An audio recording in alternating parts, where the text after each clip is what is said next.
Good morning, folks. Happy New Week, he says, with sarcasm lacing his voice. But anyway, good morning, folks. Well, how are we all today? I hope we're all well. Heather, thank you very much. You were the first in the door, and thanks for the super sticker. Peril character blowing down, saying thank you. And to you. Right, let's see who's in this morning, shall we? We've got Wales or something like that. Wales, John Baxter, Melanie, Rosalind, John O'Rourke, Stephen Bankier, good morning Stephen, Wee Bud, Stephen Nichol, Reagan Elite, good morning, he's up right after me folks, somebody stick a link in for his programme, Stephen Nichol, Ange, good morning Ange, June, Sandy, June Sinclair, Chris Wilson, I see the other Davies there, Desiree Brincat, Barbara, good morning Barbara, good morning Christina, morning Scott, that's me at the top, we'll scroll back down again, morning Harry, morning Margaret, morning William, morning Lorna, good morning Alistair, thank you very much, good morning Malcolm, hi Liz, alright then, numbers are climbing nicely folks, so let's get this underway, shall we? Indy Truck Davy out the truck and at home in his office in Salisbury, North Lanarkshire, where it is overcast, 14 degrees, high for today will be 15 degrees in this area, there's rain in the forecast for this afternoon and this evening, so if you're in the North Lanarkshire area, take a jacket and a brolly. Humidity's 88%, and wind gusting between 8 and 17 mile an hour. Pollen count, low, main allergen is grass. So that's what the weather's like here in Salisbury, North Lanarkshire. If you want to know what the weather's like where you are, look out your ain't bloody windy. Thanks, Peter. Right, first up this morning we have the scum. And we don't put the scum of the rancid up, and that's the first two this morning. Right, so the scum, it has Ricky Hatton, 1978 to 1925, a rest in peace champ.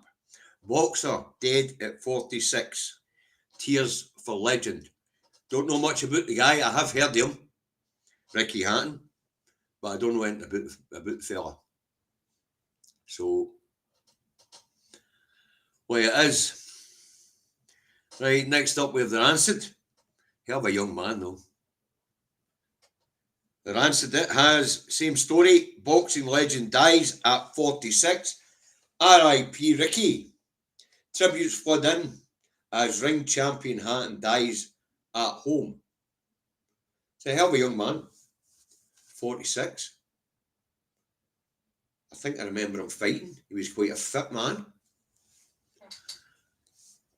But we'll see. We'll need to see what comes out yet. At work, but listening to you, so you thought I'd give a donation. Thanks, Davey. Good lad. It was nice to see you and Dean in Edinburgh, and the money you gave me there has been deposited. Thank you very much. Now, I was trying to get it uploaded yesterday. I've got all the photographs done, but I was then called away and something else today. I'll get it uploaded later today.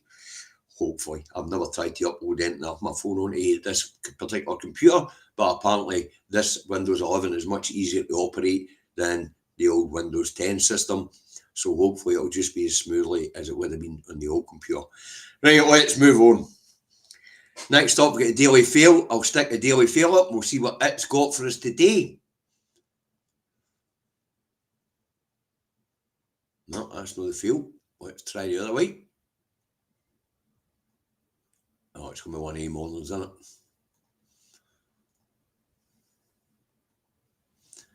The Daily Fail. Here we go. Life should get easier after this. Scramble inside number 10 to save Starmer. Now, what it says is officials did know details of Mandelson's Epstein emails, but PM was left in dark. Now, obviously, they're trying to make excuses for Starmer or the appointment of Mandelson, so they're blaming officials as opposed to him. What they're trying to say is that the civil service, the secret service, everybody kept Starmer in the dark, apparently. My arse. My absolute arse. But it looks like Starmer might be out of here quicker than we might all have thought. I thought maybe the local elections next year, but the budget might well do it. The budget might well do it.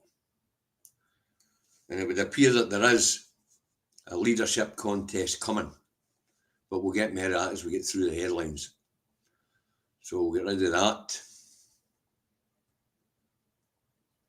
If I can find the bloody thing. And next up, we've got the Scotsman. We'll pick the Scotsman up.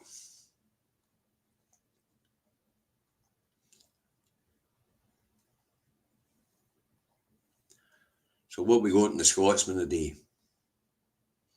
Well, it tells us lawyers warn MSPs against cheapening guilty verdict. And this is about the new Justice Reform Bill that's been voted on this week. You'll find out when the vote is this afternoon, because the new segment there, we're going to look at Parliament, business in Parliament for the week. Okay, so I think the vote, I think it's tomorrow. I might be wrong. Right, so that's the Scotsman. And apparently lawyers are not happy with the changes that are being rung in the Justice Bill. But they'll adjust. They'll adjust. Legislators, they write the legislation. The legal system, it interprets it. Simple as that. So, get that done. Next up, we've got the Herald, and it's on the same story. That's if I haven't just shut it down. I just shut something down. Warning, justice reforms at risk of becoming a sham. And it says here that the Tory leader, a amendment to toughen up the bill. Well, actually, no, it doesn't. Russell Finley's amendment, Two Davies, a victim care. It's got nothing to do with toughening up the bill at all. It's got to do with the victims of crime, his amendment. But it would appear the legal system doesn't like change. As I say, those in the Parliament legislate, it's up to the lawyers to interpret it. Simple as that. They'll adjust. So we'll get rid of the Herald. After the Herald, we've got the Times. We'll put the Times up and see what nonsense it's got for us this morning. I've noticed so far that a lot of these papers have steered clear of what was going on in London at the weekend. But David and I will talk about that this afternoon. All right, bruised PM hopes deal with US will quell revolt. Interesting. Byline up there. First migrant set to return to France on commercial flight. So there'll not be that fucking many of them. But one in, one out was a lot of nonsense anyway. It's one in, it's about 50 in, one out. 100 in, one out. Morning, Solari. Right, and the main headline in the Times is bruised PM hopes deal with US will get, will quell revolt. Growing threat of a leadership challenge, number 10's agreement on nuclear power to quell revolt. Oh, fuck. And just to throw flames on the fire of Starmer's incompetency, this week, the big orange pedo, Donny, one of Epstein's pals, no doubt one of Mandelson's pals and all, flies in for a state visit, right in the middle of a row, where Epstein That's going to be fucking interesting. And of course, he'll have a visit with Charlie, where he might get a chance to speak to another one of his pedo pals, the Prince Nonce, Andy. Unbelievable. They're all sexual fucking deviants, aren't they?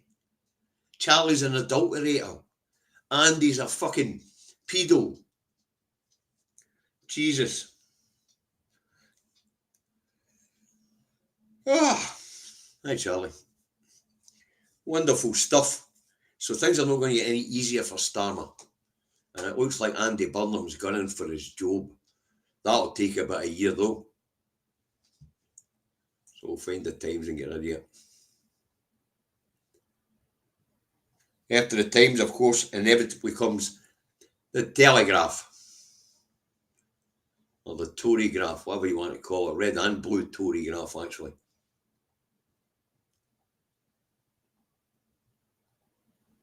Here we go. Benefit rebels rally behind Burnham. And that the Starmer's regime is coming to an end, says MP, as Manchester Mayor gathers support. So it looks like Andy Burnham's coming for Starmer. Will it turn round the fairings of the Labour Party in the minds of the people? I don't know. But we're looking at a year or so. You've got to find a safe seat. Get the person that's in that safe seat to agree to move over to trigger a by-election. And then, of course, you've got the whole complicated issue of a leadership campaign. And that's going to go to conference, of course. So it would be next year's conference where there would be the campaign. So Starmer's got a maximum of 12 months left in him. But I don't think he'll last that long. Either the budget or next year's local elections will do for him. And of course, if there's the Scottish Parliament election and the Senate election in Wales, and that one in Wales is very important for the Labour Party because they've been in power consistently since that Parliament was formed. It would be one big slap in the face to the people if Plaid and Reform take away from them. Oh, sorry, Plaid or Reform take it away from them. So I have to say, we've seen how badly the Labour Party reacted here in Scotland when the people rejected them in 2007 and again in 2011 and then again in 2016. So they had their wee bit of fun there at the last general election because of 3-word slogans. But that ain't going to happen in the Holyrood election, and it ain't going to happen in the next general election. Labour are finished. The Conservative Party's finished. It's about what comes next. And if what we've seen in London over the weekend is any measure of it, it's not fucking good. What we did find out at the weekend is that Elon Musk is financing Tommy Robertson. Tommy 10 names, whatever you want to fucking call him. Yaxley Lennon is his actual name. Right, so let's get the Tory graph done. And we'll get the National up.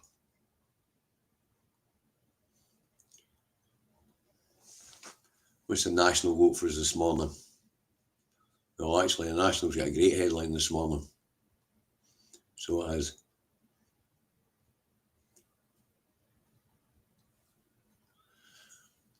Scotland at critical point amid rise of far right. Let's see. Warning that country, and the language is quite specific, warning that country, meaning the people next door to us, could go either way on whether hostility against migrants becomes big issue. I'll tell you what, I seen young Reagan Elite was no happy with the carry on in London at the weekend. I would hate to be a brown man in England right now. Or a black man. in England right now. It must be quite a frightening prospect. Because how far back do they go to brand somebody an immigrant? You know, when it comes to deporting immigrants, if Farage gets in. The drift to the right down that road is serious. And we ain't going to be able to put the fire out this time. Because all the political norms are gone. The Labour Party's in terminal decline. The Conservative Party's in terminal decline. The Lib Dems are not making any breakthrough. People are going towards either Corbyn or Farage. I know which one of the two I'd rather have. But the other thing, folks, apart from wanting to privatise the NHS, Farage wants to do away with the devolved Scottish Parliament and the devolved Welsh Parliament. He can't do nothing with Stormont. He can't go anywhere near fucking Stormont. That Parliament was created under the Treaty of Union. And they would need to change the Treaty of Union for him to be able to dispose of Stormont. Don't know whether the Unionists or the Nationalists and the province would be up for that. But he would probably just ignore Northern Ireland. Farage, like Labour and Tory, would like to have fucking offloaded Northern Ireland years ago. Like to just get rid of it. And Farage will probably do that. He probably will get rid of Northern Ireland. Which is going to happen anyway. Right, let's get rid of the National. After the National, we have the I. We'll put the I up.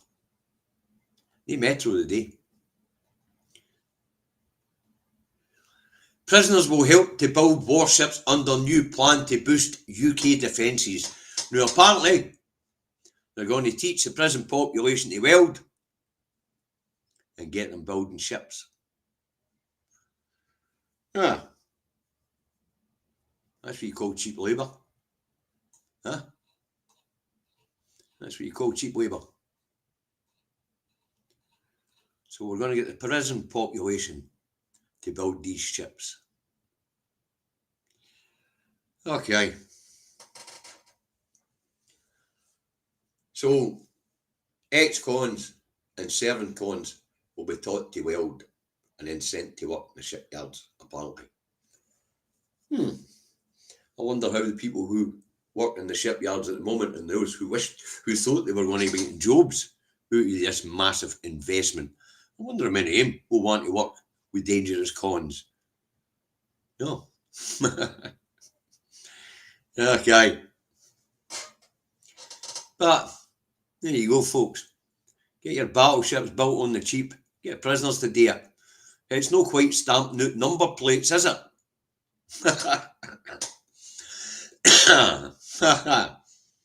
Unbelievable. Right, what's the Guardian got for us this morning? Right, rid of that fucking other rag. Oh, what are they going to do? Right, the Guardian, what's it got for us this morning? Here we go. PM condemns protesters who used England flag as symbol of violence. Very careful not to condemn the protest. Just protesters who fought with the police while draped in the flag of Genoa, or as they like to call it, the flag of England. Interesting that. The white supremacists doing their dragging themselves, bedecking themselves in the cross of a Palestinian saint. Interesting one. Yeah. Brown men hating thugs drape themselves in brown man's flag. You couldn't make it up. You really couldn't. Okay. Oh. But when it comes to that rag's been hoisted at almost every battlefield in the fucking world and has been involved in creating almost every fucking battle that's ever been fought. It is a symbol of violence, Mr. Starmer. You fucking idiot. It is the symbol of violence. It is also the symbol that represents hating the other or othering the other. It's how they stampeded across the world, stealing what they fucking wanted, calling it an empire, calling it an inclusive club, where the only thing that made any benefit of the club was the centre of the fucking empire, and it's still that way today. What's left of England's little empire, Scotland, Wales and Northern Ireland. Right. And it is seen in Scotland and Wales at least as an oppressive fucking sign. A bit like the Union Jack, as I said when we were talking about that last week. Makes my fucking skin crawl. Right, done with that. And that leaves us with just one more today. That like the paper review today. Normally there's 13 editions of the mainstream papers to see, but this time there's only 11. So that leaves us with a Star. Let's put a Star up.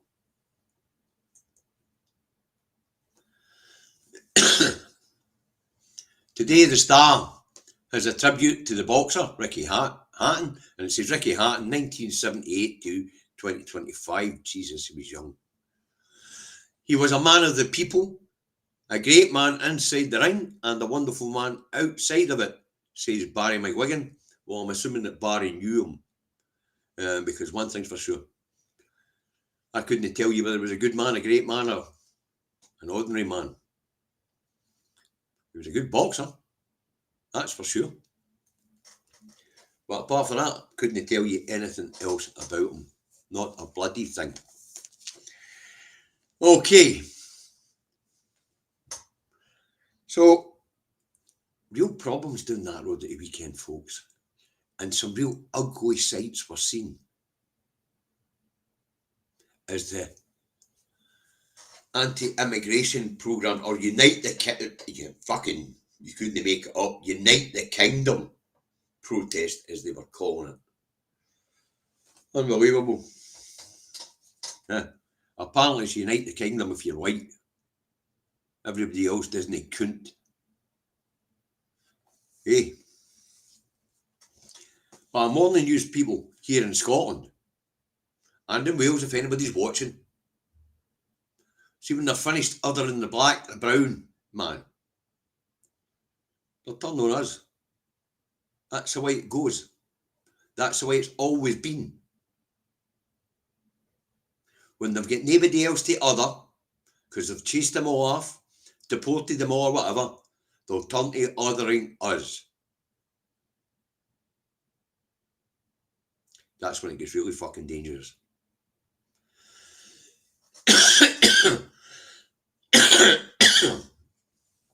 I don't know about the Met Police shiting themselves, but when you got 110 to 150,000 fucking fascists and white supremacists, and there's only 1,600 to use, I could understand their nervousness.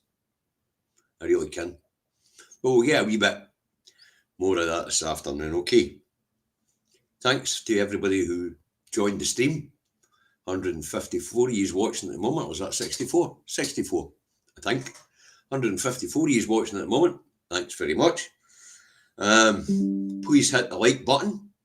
It does help the algorithm. And share it if you want. Okie dokie. Look after yourselves. Not be that long, we'll be back again. I've got a couple of things to deal with this morning. And then David and I will be in the green room at 2 o'clock getting ready for 4 o'clock. So we'll see you all this afternoon at 4. Enjoy your morning. And let's hope it stays dry. Bye for now.